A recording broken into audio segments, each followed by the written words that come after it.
Bonsoir.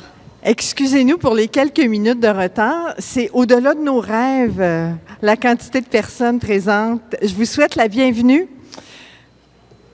Je me présente, je suis France Côté, directrice des études. Je suis accompagnée.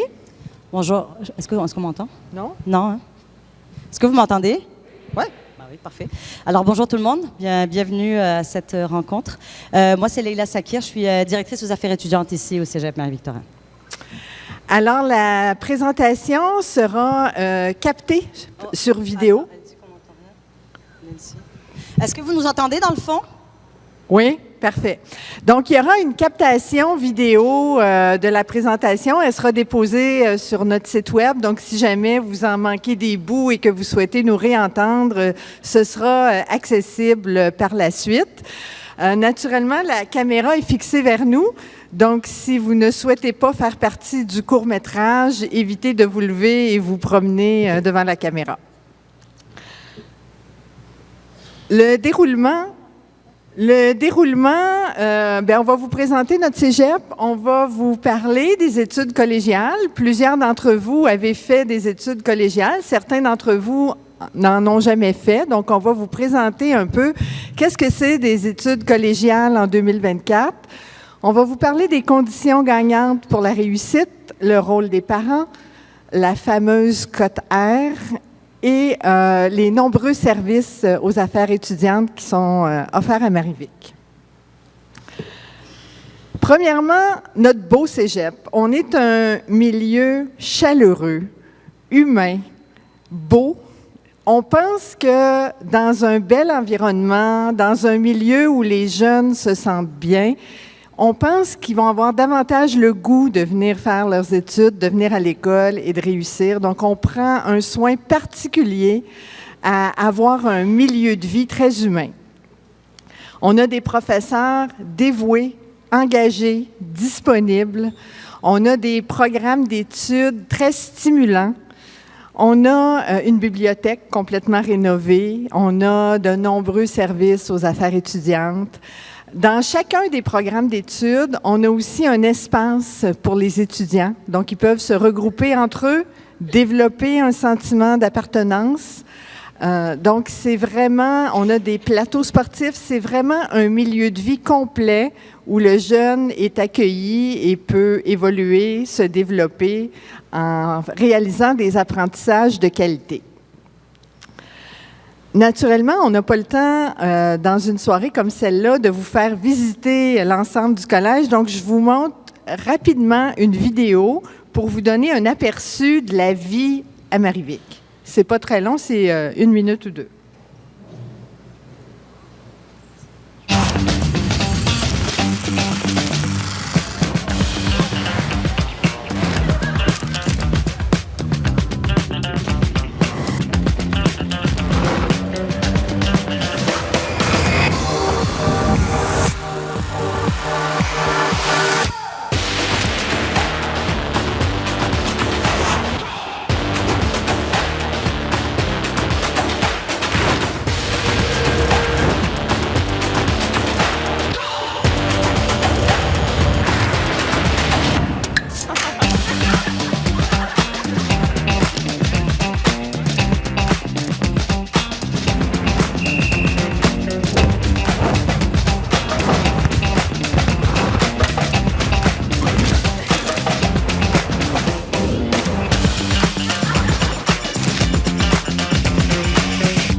Marie-Vic, c'est un lieu où c'est dynamique, où ça bouge, où il y a une belle vitalité.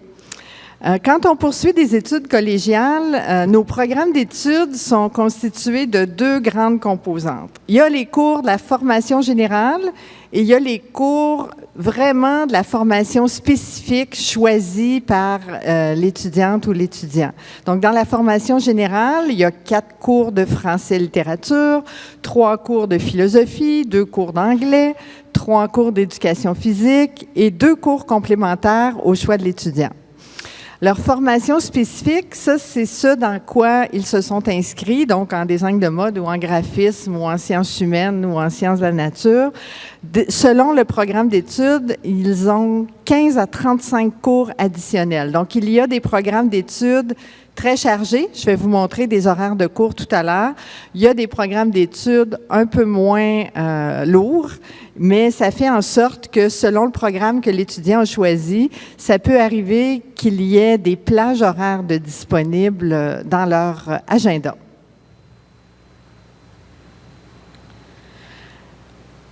La grande différence entre le collégial et le secondaire, c'est que les sessions sont organisées sur 15 semaines. Ça va vite, 15 semaines. Donc, 2 sessions de 15 semaines. Quand on débute la session au mois d'août, si on a un départ un peu plus lent, si ça nous prend du temps à se mettre à nos études, ben ça vient vite la fin de la session. On n'a pas toute l'année scolaire pour se rattraper. Donc, c'est 2 sessions de 15 semaines. Le rythme est différent. Leur horaire est sur 5 jours. Donc, ils peuvent avoir des cours de 8 heures à 18 heures. On a un cours qui se donne le soir, un cours complémentaire, mais la plupart de nos cours sont de jour. En fait, tous nos cours sauf celui-là.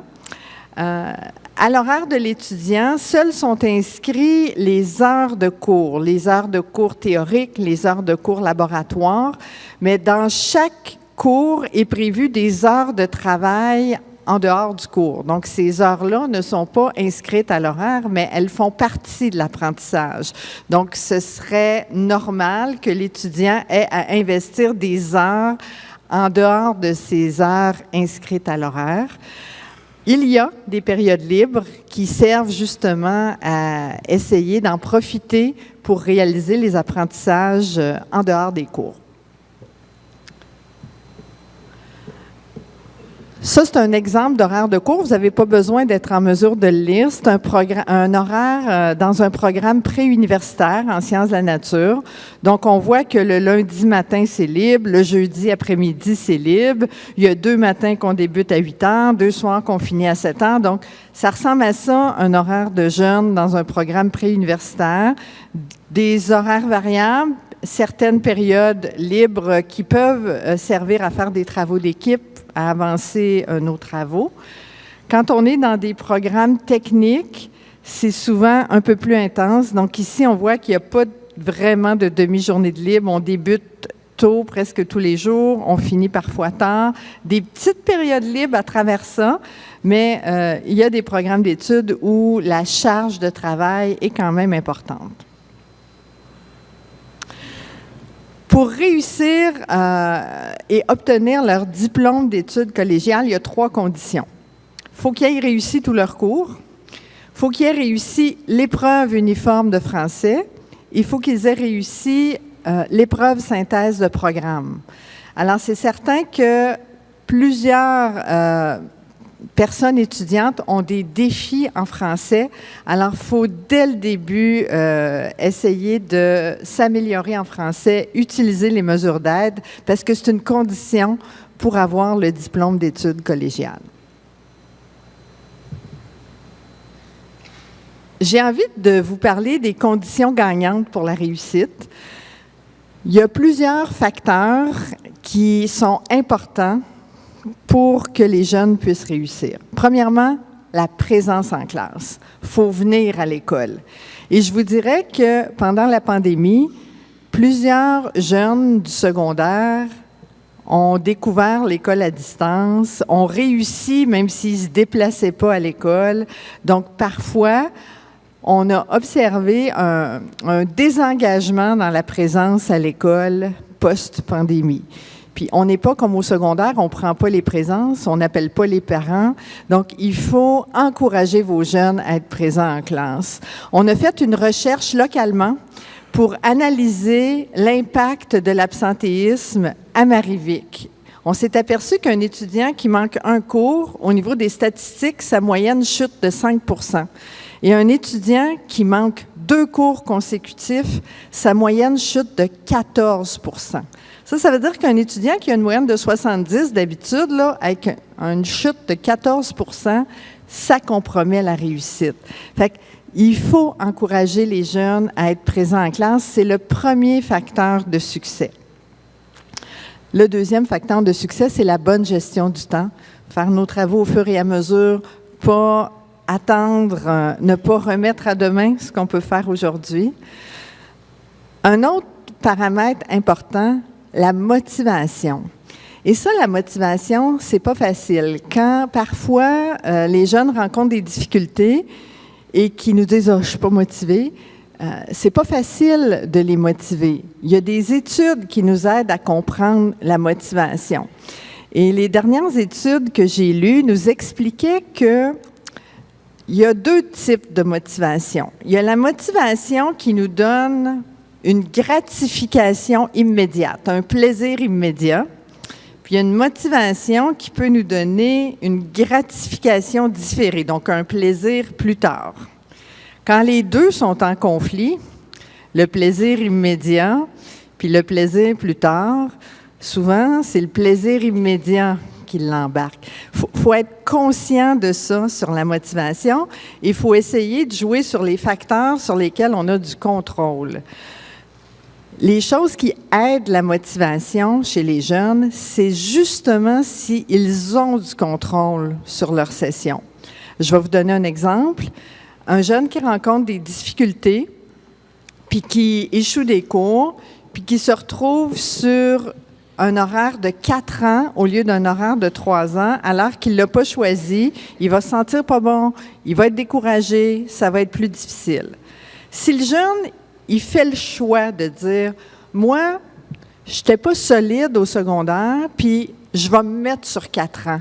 Comme ça, je vais avoir le temps de mieux étudier et de faire mes choses. » Bien là, il y a du contrôle sur ce qu'il fait et on observe beaucoup plus de réussite quand les jeunes ont pris le choix de faire ces décisions-là. Donc, s'ils ont du contrôle, ça peut les aider à être plus motivés et à poser les actions qui s'imposent pour réussir. Avoir accès à un lieu de travail pour étudier, c'est aussi un facteur important de réussite si on veut faire des apprentissages de qualité. Certaines de nos étudiants vivent dans des familles nombreuses. Sachez qu'au Cégep, on a des lieux pour leur permettre d'étudier. Donc, il faut leur dire de ne pas hésiter à utiliser nos espaces au collège. Il faut aussi croire en leur capacité de réussite. Il faut que vous les aidiez à se projeter, à voir qu'ils sont rendus là. Le cégep, c'est accessible pour eux, ils sont capables. Il faut avoir un discours positif pour les aider à avoir envie de venir au collège, à avoir envie de s'investir. Et vous avez un rôle important auprès d'eux. Si vous croyez en eux, c'est le premier ingrédient de succès. Ça prend un équilibre entre la vie personnelle et les études. Ça prend une place raisonnable du travail rémunéré. Il faut les encourager, les soutenir, leur dire de ne pas hésiter à demander de l'aide. Parfois, les jeunes se disent « Ah oui, mais si je vais demander de l'aide, je vais être perçu comme un pas bon. » Puis demander de l'aide, c'est pas n'être pas bon, c'est s'entourer des ressources qu'il faut pour être meilleur. Et dans la vie, c'est comme ça qu'on avance puis qu'on réussit. Donc, encouragez-les à demander de l'aide. Souvent, ils vont arriver en catastrophe à la semaine 11. Il va être rendu tard pour qu'on puisse les aider. Donc, dès qu'ils s'aperçoivent qu'ils ont des défis à surmonter, on a beaucoup d'aide à la réussite et ils doivent être encouragés à solliciter cette aide-là. L'allongement du parcours scolaire, j'en ai parlé, c'est une solution positive quand c'est un choix fait par l'étudiant. On a différentes mesures d'aide à la réussite. La première personne que l'étudiant doit consulter s'il y a des défis de réussite, c'est son prof. Donc, nos enseignantes, nos enseignants ont des périodes de disponibilité en dehors des cours. L'étudiant peut aller les rencontrer et demander de l'aide. Il y a aussi les aides pédagogiques individuelles.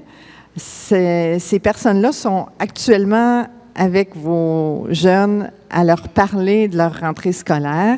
Ce sont des personnes qui peuvent les conseiller sur leur cheminement scolaire. C'est des professionnels du cheminement scolaire.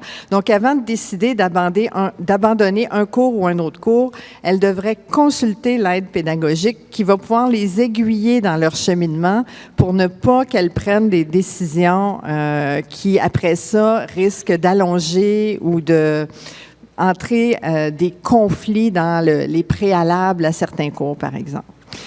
Les aides pédagogiques, elles ont des programmes attitrés et si vous avez besoin, si vos jeunes ont besoin de rencontrer l'aide pédagogique avant la rentrée scolaire parce qu'ils ont des questions, parce qu'ils veulent allonger leur parcours sur 4 ans, pour toutes sortes de raisons, elles vont faire de l'aide le 3 juin et le 10 juin pour vos jeunes. Donc, le 3 juin, c'est en présence de 5 à 7, sans rendez-vous. Ils viennent ici au guichet et ils vont pouvoir poser leurs questions et avoir de l'aide personnalisée. Le 10 juin, c'est en ligne. Elles vont pouvoir se brancher, poser leurs questions. Donc, il ne faut pas hésiter à faire appel à ces professionnels-là. On a à Marie-Victorin de l'aide à la réussite dans tous les programmes d'études. Ça veut dire qu'on libère un membre du personnel enseignant de sa tâche pour qu'il soit disponible à aider les jeunes. On a ça dans tous les programmes d'études. On a aussi des professionnels à la vie étudiante. On a des gens, des services adaptés, on a des aides pédagogiques, on a des professionnels psychosociaux. On a vraiment différentes personnes qui peuvent apporter de l'aide. On a des ateliers sur la gestion du stress, la gestion du temps. Donc, il y a différents ateliers qui peuvent les aider à s'organiser. Des outils technologiques. On fournit une licence Antidote Web à tous nos étudiants. Donc, si vous vous faites dire « j'ai perdu tellement de points en français », il faut leur dire d'utiliser Antidote. « As-tu utilisé Antidote? Montre-moi donc comment ça marche. Intéressez-vous à ce qu'ils font. » Ce réflexe-là d'utiliser Antidote, les gens ne l'ont pas nécessairement et ça peut grandement les aider. On a sur notre site Web aussi des outils d'aide à la réussite. On a ce qu'on appelle un onglet qui s'appelle le dépanneur linguistique qui peut donner des astuces pour améliorer son français. Et on a un autre onglet, Espace réussite, qui donne différentes stratégies pour aider, que ce soit comment préparer une présentation orale. Donc, il y a des outils qui peuvent aider les étudiants. Ça va jusque-là? Le rôle des parents. Vous avez un rôle important. À Marie-Vic, on s'est aperçu que les étudiants qu'on admet au 1er mars, qui nous ont choisis, qu'on a admis, qui sont dans la salle ce soir avec les aides pédagogiques, 30% d'entre eux ne sont plus avec nous au mois de septembre. On a un taux de déperdition incroyable. On s'est dit, ça n'a pas de bon sens, il faut mettre un filet de sécurité. Qu'est-ce qui se passe entre le moment où ils nous ont choisis au mois de mars puis le début de l'école? On s'est dit, il faut parler aux parents. C'est pour ça qu'on vous a fait venir au mois de mai. D'habitude, on vous fait venir au mois de septembre. Il faut aider les jeunes à se projeter. Ça va être le fun, le cégep. As-tu hâte? Certains voient ça comme un mur, une montagne. Des fois, ils nous appellent, « C'est-tu vrai que j'aurai plus de vie? » Non. Il faut leur mettre ça comme un projet positif. Il faut qu'ils restent avec nous, il faut qu'ils soient là, il faut qu'ils se voient, il faut qu'ils aient le goût. Donc, vous avez un rôle important. C'est sûr que votre rôle, il est plus discret qu'au secondaire. Vous n'avez pas accès à leurs résultats scolaires. Vous ne pouvez pas nous appeler voir s'il est en classe. Mais c'est par le dialogue, c'est par la communication, c'est en s'intéressant à ce qu'ils font, en leur posant des questions que vous allez être capable de suivre. Donc oui, un rôle plus discret, un équilibre entre contrôler, développer l'autonomie, hein, mais il faut les amener dans cette piste-là en étant tout de même très intéressés à ce qu'ils font. Donc, votre rôle change, vos encouragements sont tout aussi importants que dans le passé. Il faut valoriser l'obtention du diplôme aussi. Là, on est dans un contexte de plein emploi. C'est facile d'avoir du travail, mais la société change à un rythme tellement rapide que d'avoir un diplôme, ça nous donne quand même une formation plus complète, plus large, qui, à plus long terme dans la vie, va nous servir. Et vraiment, s'ils ont des périodes de découragement, dites-leur, ils nous l'ont dit à Rencontre de parents, il y a du monde qui peuvent donner de l'aide. Va demander de l'aide. As-tu été voir l'API? As-tu été voir ton prof? Encouragez-les. As-tu été voir la personne dans ton programme qui fait de l'aide à la réussite? Encouragez-les à demander de l'aide. Et s'ils ont des échecs, ça arrive. C'est pas grave. On continue, on se relève. En période d'échec, plus que jamais, ils ont besoin de sentir que vous êtes là pour les aider à continuer et à croire que ça vaut la peine quand même de continuer à mettre des efforts.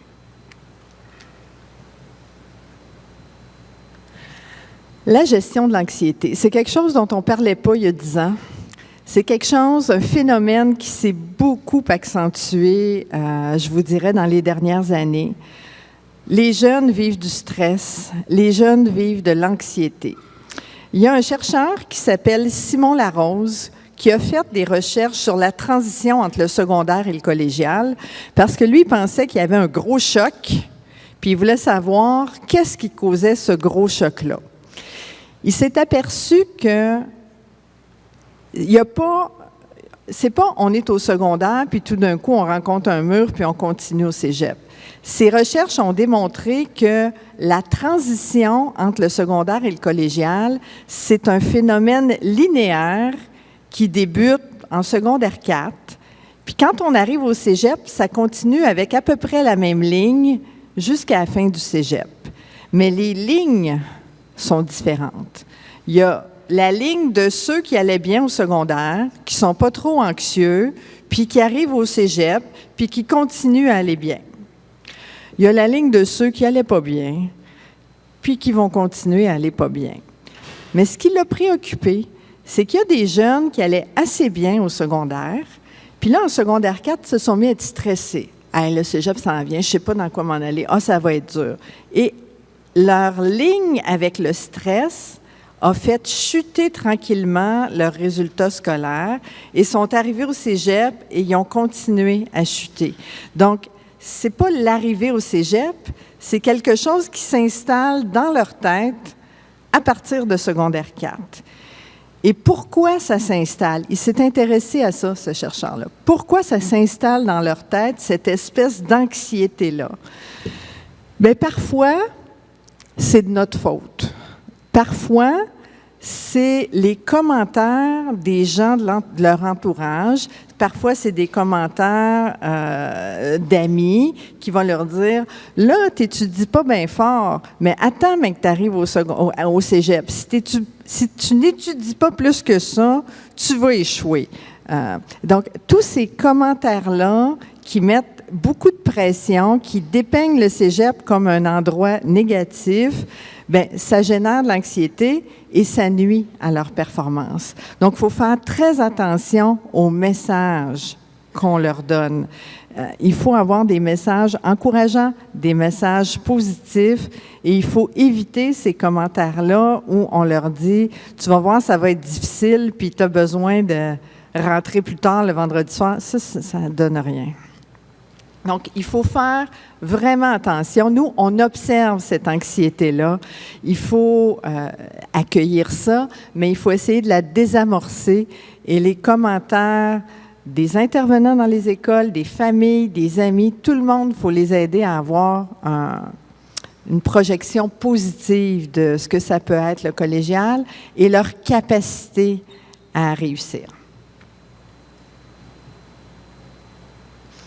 Je ne sais pas s'il y en a qui ont déjà entendu parler de la cotère. La cotère, c'est une cote de rendement au collégial qui est utilisée par les universités lorsqu'ils admettent des étudiants. Et certains jeunes qui veulent aller dans des programmes contingentés sont énormément stressés de leur cote R. Donc, est-ce que la cote R est responsable d'une part de stress et d'anxiété? Énormément. Donc, il faut essayer de désamorcer ça. La cote R, c'est un calcul mathématique complexe qui prend en compte une multitude de facteurs et ce n'est pas un facteur isolé qui va venir bouleverser toute notre cote R. Donc, elle génère un stress dans une proportion démesurée par rapport souvent à l'événement qui va s'être produit. Donc, il faut dédramatiser la cote R.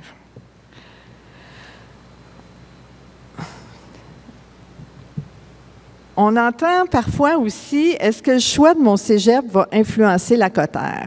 Ah, t'es bien mieux d'aller à tel cégep parce que tu auras une meilleure cote R. Est-ce que c'est vrai, ça? Que le choix d'un cégep influence la cote R?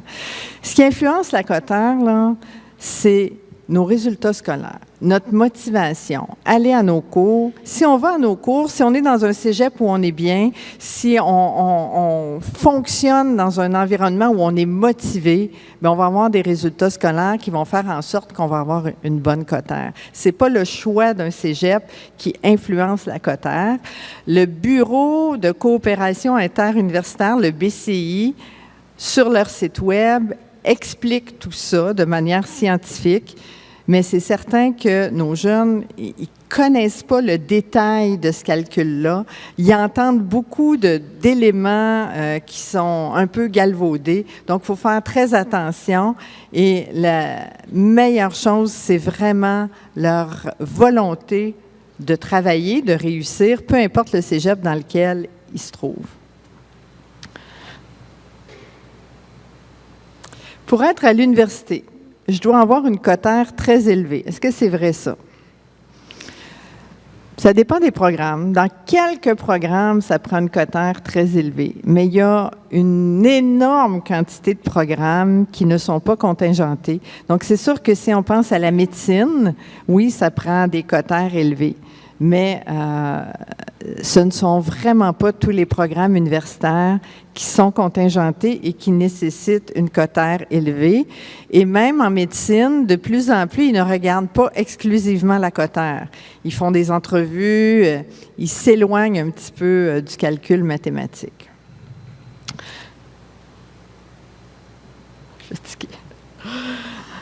Ça, c'est des drames. Je viens d'échouer un cours à ma première session, ma cote R est fichue. Et là, il y a des larmes. Le calcul de la cote R, il prend moins en compte les résultats de la première session que ceux des autres sessions, parce qu'on sait que le jeune est en adaptation. Donc, même s'ils échouent un cours à leur première session, leur cote R n'est pas fichue. Vous pourrez les rassurer. Vous pourrez leur dire d'aller jaser avec les professionnels du cégep qui leur expliqueront pourquoi. Mais c'est faux de penser que parce qu'ils ont eu un échec, que leur vie est finie. Donc, je vous ai parlé d'éléments plus académiques. Je vais laisser la parole à ma collègue qui va vous parler davantage des services aux affaires étudiantes. Merci. Est-ce que vous m'entendez bien? À l'arrière aussi? C'est beaucoup moins intimidant de ce côté. Je pense que je vais faire ma présentation comme ça. Je vais essayer de vous regarder un petit peu. Moi, je suis directrice aux affaires étudiantes, comme je vous ai dit. Donc, je suis là pour vous parler des services qu'on offre à nos étudiantes et nos étudiants ici au Cégep. Alors, la direction des affaires étudiantes est composée à peu près d'une quarantaine de personnes, autant du personnel de soutien que professionnels de toutes sortes. Et on a tous la même mission, en fait, s'assurer d'accompagner nos jeunes pour la réussite éducative, la réussite scolaire et éducative avant tout. Et on le fait de toutes sortes de façons, toutes sortes de services. Et puis, je vais essayer de vous détailler ça. Mais c'est principalement notre mission. Donc, un de nos services, en fait, nos services sont extrêmement sollicités à tel point qu'on a pour plusieurs services des listes d'attente, des fois de 2 ou 3 semaines. Mais on finit tous par les voir, ils sont tous vus, d'une façon ou d'une autre, ils sont tous pris en charge. Ça, il n'y a pas de souci à se faire. Donc, un des premiers services que je vous décrirai, c'est les services adaptés. Donc ça, c'est si vous avez un enfant à la maison qui a un diagnostic, par exemple, donc que ce soit un diagnostic de limitation visuelle, auditive, motrice, un déficit d'attention, un trouble neurologique, peu importe, s'il a un diagnostic ou s'il avait un plan d'intervention au secondaire, conseillez-lui tout de suite d'aller voir les services adaptés. Il est supposé déjà être au courant parce que quand il fait sa demande d'admission, on pose cette question-là et si la réponse est oui, on le réfère, on reçoit son dossier puis on le contacte, etc. Vous aurez ma collègue, en fait, Marie-Noëlle Boutin, va être là tout à l'heure pour répondre aux questions spécifiques en lien avec les services adaptés, parce que c'est souvent là qu'il y a le plus grand nombre de questions. Donc, si vous avez des questions vraiment spécifiques, j'y reviendrai. Mais en gros, c'est ça. Donc, on les prend, ils passent les examens pour plusieurs chez nous. Donc, on a une salle d'examen adaptée où les étudiants qui fréquentent nos services adaptés peuvent passer les examens. On a une nouveauté cette année, donc depuis cette année, on a une approche plus par besoin. Donc en fait, même si vous avez un jeune à la maison qui n'a pas de diagnostic, qui n'avait pas de plan d'intervention, mais qui pense pouvoir bénéficier, qui pense qu'il devrait bénéficier de nos services, alors il peut se présenter aussi. Il va rencontrer une conseillère en service adapté pour une analyse et un dépistage. On va faire plusieurs rencontres et le référer vers le bon service. Ça ne veut pas dire que ce sera un service chez nous, mais il sera certainement référé. Donc, par des services, des centres d'aide qui ont été expliqués justement par ma collègue ou vraiment avec nous. Mais en tout cas, il sera pris en charge. Donc, s'il y a une hésitation, faut les encourager à venir nous consulter, puis on fera le reste du travail. On a aussi les services psychosociaux et de santé. Donc ça, c'est notre équipe psychosociale. Donc en fait, que ce soit aide financière, psychologue, on a une sexologue aussi, on a un partenariat avec le CIUS, donc on a une infirmière aussi qui est là. On a des travailleurs sociaux et des techniciens en travail social. Donc ça, c'est si vous avez un jeune à la maison qui file pas, qui sait pas trop ce qu'il a, ou qui a vécu quelque chose de difficile, qui a une peine d'amour, qui a des complexités au niveau de son adaptation, qui vit du stress, de l'anxiété, qui se questionne sur toutes sortes de choses dont un jeune de son âge pourrait se questionner, référez-le à nous, en fait. On est là, on a une équipe de professionnels qui est là pour ça. Pareil pour l'aide financière, donc on a... Excusez-moi, je suis allée trop vite, l'aide financière, ça va venir plus tard. Donc, les services psychosociaux, c'est ça. En gros, on s'assure que votre jeune, il a ce qu'il faut et puis qu'il est mentalement, psychologiquement apte à travailler. Donc, on assure un peu ce petit filet social, on le réfère aux besoins. Des fois, si c'est pas nous qui pouvons l'aider, on va le référer à un organisme ou un service externe. On a aussi un médecin qui vient 1 fois ou 2 semaines dans les moments vraiment achalandés des services. Un médecin qui est spécialisé, c'est un médecin généraliste, mais spécialisé pour les enjeux de santé mentale. Donc, lui aussi, il peut faire des références vers des psychiatres ou agir pour des choses simples dans son domaine. Voilà, donc ne pas hésiter à nous les référer. Là encore, comme France a dit tout à l'heure, il n'y a pas de mal à demander de l'aide, en fait, au contraire. Et puis des fois, les parents, on a beau avoir la meilleure volonté du monde, des fois, pour certains enjeux, on n'est pas les meilleures personnes. Donc, n'hésitez vraiment pas à leur parler de nos services. C'est complètement confidentiel, à tel point qu'on ne peut même pas dire si le jeune est venu ou pas chercher nos services. Donc, il n'y a pas de souci à ce niveau-là.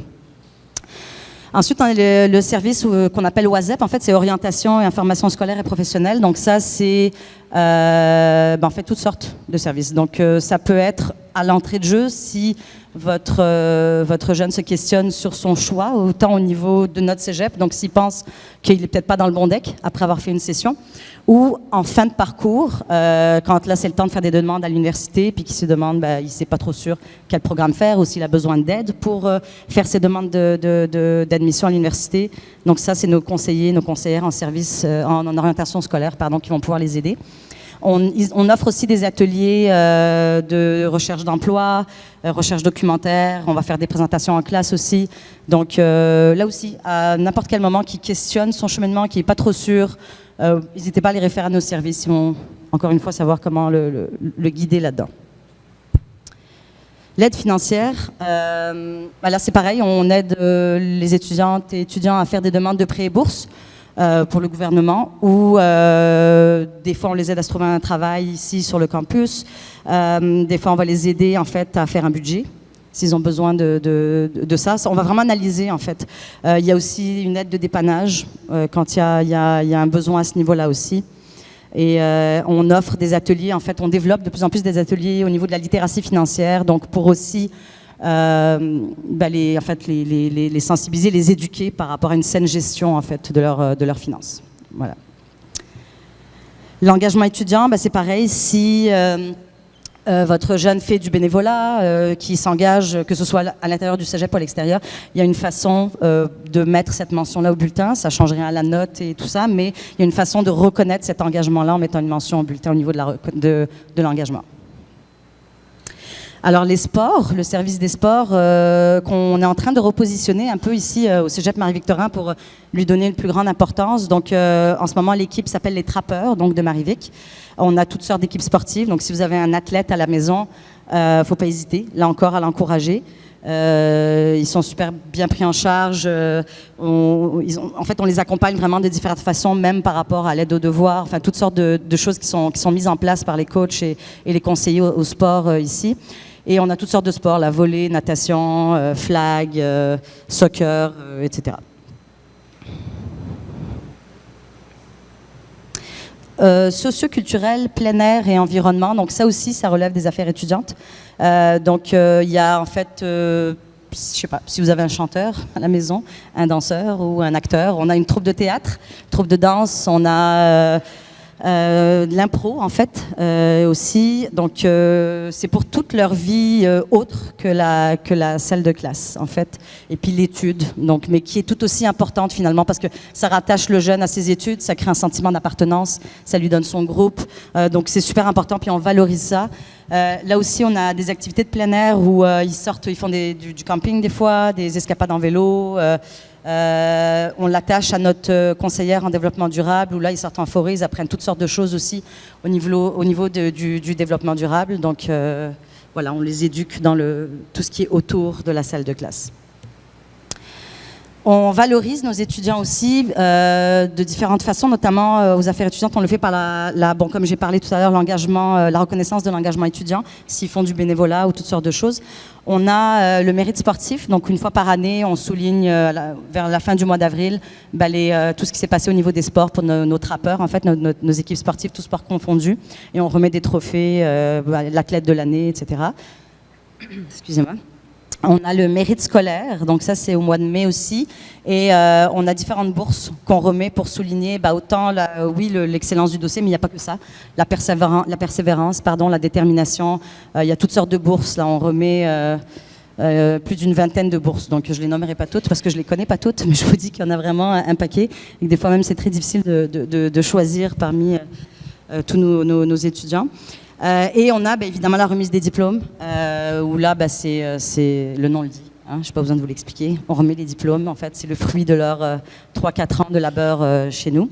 Et c'est souvent des super beaux événements où j'imagine qu'on va vous revoir aussi. Et voilà, entre-temps, on est là. Encore une fois, je vais te laisser faire ça, mais juste pour... les questions, à la fin, on va être là. Puis, encore une fois, pour tout ce qui est service adapté, si c'est des questions personnelles, spécifiques à votre enfant, il y aura Marie-Noël qui va être avec moi. Et puis, on a une table aussi de service adapté avec tous nos conseillères. Donc, à la fin, vous allez pouvoir aller les voir et poser vos questions plus spécifiques. Voilà. Merci. Quelques mots sur la suite des choses. La rentrée. Le 10 août, votre jeune va recevoir un appel robot pour l'inviter au cégep. Donc, le 10 août, c'est une journée d'accueil institutionnel. Ils peuvent, avec des étudiants qu'on appelle des GPS humains, visiter le campus, aller voir leurs locaux. Et où mon premier jour, mon local, mon premier jour de classe. C'est aussi là où ils peuvent rencontrer les différents intervenants qui peuvent les aider pour leur réussite, les différents services des affaires étudiantes. Donc, tout le monde est au cégep, ils peuvent récupérer leur horaire, ils peuvent activer leur compte Omnivox, ils peuvent... bref, tout ce qui est administratif pour être fin prêt le premier jour, ça se passe le 10 août. Encouragez-les à venir.